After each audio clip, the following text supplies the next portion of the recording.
पेपरରୁ ତିଆରି ହେଉଥିଲା ଚୁଡ଼ା ଆଉ ପୁରୁଣା ମୋବିଲରୁ ପ୍ରସ୍ତୁତ ହେଉଥିଲା ଖାଇବା ତେଲ। ଗତ 6 ତାରିଖ ଦିନ ବରପାଲିରେ ଧରାପଡ଼ିଥିବା ଏହି ବିଷାକ୍ତ କାରବାର ସମସ୍ତଙ୍କୁ ଚମକାଇ ଦେଇଥିବା ବେଳେ ଏବେ ଏହି ଘଟଣାକୁ ନେଇ ଆସିଛି ଏକ ବଡ଼ ଅପଡେଟ୍। ନକଲି ଖାଦ୍ୟ ସାମଗ୍ରୀ ପ୍ରସ୍ତୁତ କରି ଲୋକଙ୍କ ଜୀବନ ସହ ଖେଳୁଥିବା ମାଫିଆଙ୍କ ଉପରେ କଡ଼ା କାର୍ଯ୍ୟାନୁଷ୍ଠାନ ଗ୍ରହଣ କରିଛି ବରପାଲି ପୋଲିସ।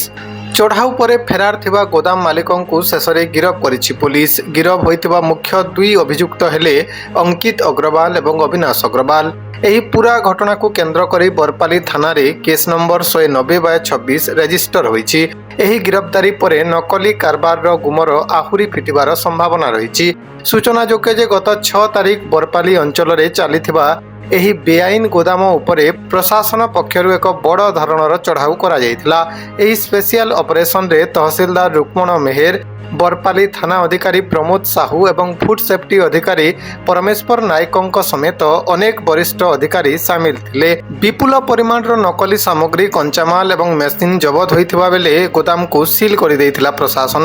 ଏହି କଲା କାରନାମାର ଚେର କେତେ ବାଟ ଲମ୍ବିଛି, ଏଥିରେ ଆଉ କାହାର ସମ୍ପୃକ୍ତି ରହିଛି ସେ ନେଇ ପୋଲିସର ଖୋଲତାଡ଼ ଜାରି ରହିଛି। ଏହି ଗିରଫଦାରୀ ଏବଂ ପୋଲିସର ପରବର୍ତ୍ତୀ କାର୍ଯ୍ୟାନୁଷ୍ଠାନକୁ ନେଇ ବରପାଲି ଏସ୍ଡିପିଓ ଏକ ସାମ୍ବାଦିକ ସମ୍ମିଳନୀରେ ବିସ୍ତୃତ ସୂଚନା ଦେଇଛନ୍ତି। ଆସନ୍ତୁ ଶୁଣିବା ଏହି ପୂରା ଘଟଣା ଉପରେ ବରପାଲି ଏସ୍ଡିପିଓ କ'ଣ କହୁଛନ୍ତି। ଗତକାଲି ଆଇଆଇସି ବରପାଲି ପିଏସ୍ ଗୋଟେ ଖବର ପାଇଥିଲେ ଯେ ଆଡଲ୍ଟରେଟେଡ୍ ଫୁଡ୍ ବରପାଲିର 1 ନମ୍ବର ୱାର୍ଡରେ ଏଏସ୍ ଏଣ୍ଟରପ୍ରାଇଜେସରେ ଅଛି ଏବଂ ସେଟା ଟ୍ରାନ୍ସପୋର୍ଟ ହେଉଛି ବିଭିନ୍ନ ଜାଗାକୁ। ଏହି ଖବର ମିଳିଲା ପରେ ସେ କଣ୍ଟାକ୍ଟ କରିଥିଲେ ତହସିଲଦାରଙ୍କୁ ଆଜ ଏକ୍ଜିକ୍ୟୁଟିଭ ମାଜିଷ୍ଟ୍ରେଟ୍, ତାପରେ ଆମର ଫୁଡ୍ ସେଫ୍ଟି ଅଫିସରଙ୍କୁ ବରଗଡ଼ରୁ ରିକ୍ୱେସନ ଦେଇକି ଆଣିଥିଲେ। ଗୋଟେ ଜଏଣ୍ଟ ରେଡ୍ ହେଇଥିଲା। ସେ ଜଏଣ୍ଟ ରେଡ୍ରେ ତାଙ୍କର 5ଟା ଯାକ ଗୋଡାଉନ ଆମେ ଦେଖିଲୁ ଯେ ଡିଫରେଣ୍ଟ ଟାଇପ୍ର ଗୁଡ୍ସ ଅଛି, ପାଖାପାଖି 20ଟା ଟାଇପ୍ର ଆଇଟମ୍ସ।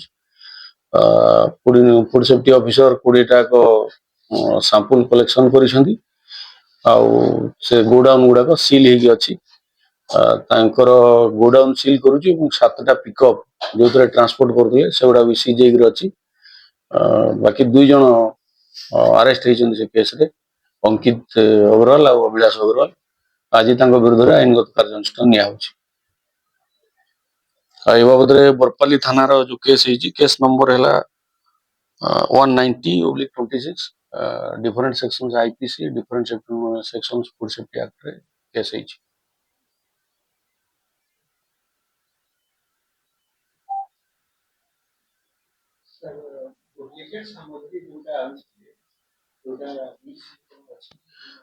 ତାଙ୍କ ପାଖରେ କୌଣସି ଡକୁମେଣ୍ଟସ ନାହିଁ, ମାନେ ପରଚେଜର ସେଲର କୌଣସି ଡକୁମେଣ୍ଟ ସେମାନେ ଦେଖୁନାହାନ୍ତି। ଗୁଡେ ଜିନିଷ ଅଛି ଯୋଉଟା କି ବ୍ରାଣ୍ଡ ନାହିଁ, ମାନେ ଧରନ୍ତୁ ଘିଅ ହେଲା, ସେଗୁଡାକ ସେମିତି ଅନବ୍ରାଣ୍ଡ ଜିନିଷ ଅଛି, ଏମ୍ପଟି ବଟଲ୍ସ ଅଛି। 2ଟା ମେସିନ୍ ବି ଅଛି ଯୋଉଥିରେ ଅଏଲ ପ୍ରୋସେସିଂ ହୁଏ, ଆଉ କିଛି ପେପର୍ସ ଆଉ କାଠ ଗୁଣ୍ଡ ଏସବୁ ବିଭିନ୍ନ ପ୍ରକାରର ଆଡଲ୍ଟ୍ରେସନ ପାଇଁ ଯୋଉ ଯୋଉ ଜିନିଷ ସବୁ ୟୁଜ ହଉଥିଲା ସେଗୁଡା ସବୁ ଅଲଗା ଅଲଗା ଅଛି।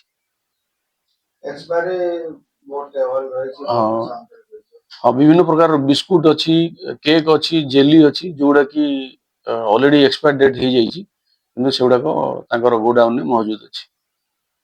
ବହୁ ବର୍ଷ ହେଲା ସେମାନେ କାମ କରୁଥିଲେ, ଆଉ ବର୍ତ୍ତମାନ ଟୋଟାଲ ଅଞ୍ଚଳରେ ସବୁ ଦୋକାନରେ ତାଙ୍କର ସାମାନ ବିକ୍ରି ହଉଛି, ସେଟାର ବିଷୟରେ ଆପଣ କ'ଣ ପଦକ୍ଷେପ?